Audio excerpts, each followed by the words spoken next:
من صام رمضان إيمانا واحتسابا غفر الله له ما تقدم من ذنبه.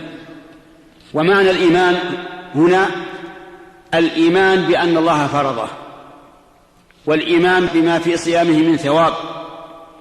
ومعنى الاحتساب أن الإنسان يحتسب على الله أجره في صيامه لهذا الشهر.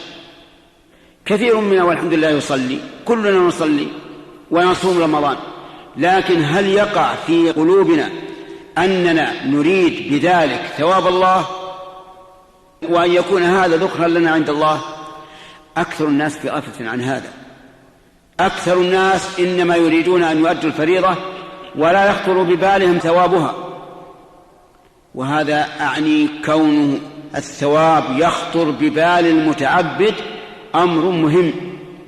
ولهذا قيد النبي صلى الله عليه وسلم قيد هذا الثواب العظيم لمن صام رمضان بأن يكون صيامه إيمانا واحتسابا، لا عادة